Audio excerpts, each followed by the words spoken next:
ఇటీవల United states of America కొన్ని సంస్థల నుంచి ఉపసంహరించుకోవడం జరిగింది. సో కొన్ని సంస్థలకు ఇచ్చేటువంటి ఫండింగ్ ఏదైతే ఉందో ఆ ఫండింగ్ అంతా కూడా ఆపడం జరిగింది. మరి అట్లా యునైటెడ్ స్టేట్స్ ఆఫ్ అమెరికా బయటికి వచ్చినటువంటి సంస్థలు మనం చూసుకుంటే ఒకటి international criminal court, so ICC అని అంటాం. సో అంతర్జాతీయ న్యాయం కోర్ట్, సో దీని నుంచి బయటికి వచ్చారు.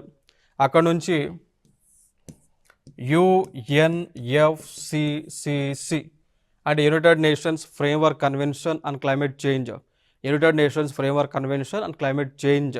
సో ఈ పరిధిలో వీరు నిర్వహించేటువంటి ప్యారిస్ అగ్రిమెంట్ ఏదైతే ఉందో, సో ఈ ప్యారిస్ అగ్రిమెంట్ నుంచి కూడా వారు బయటకు రావడం జరిగింది. సో ఇదొక అంశంగా మనం చెప్పుకోవచ్చు. దీని నుంచి బయటకు వచ్చారు.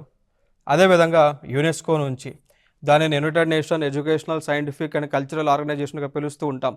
సో అట్లా వీరు యునెస్కో నుంచి కూడా బయటకు రావడం జరిగింది.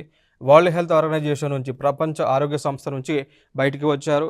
అదేవిధంగా యుఎన్ హ్యూమన్ రైట్స్ కౌన్సిల్ నుంచి కూడా వీరు బయటకు రావడం జరిగింది అనేటువంటి అంశం మనం చెప్పొచ్చు. ఇక దాంతో ఇరాన్ న్యూక్లియర్ డీల్ నుంచి కూడా బయటికి వచ్చారు.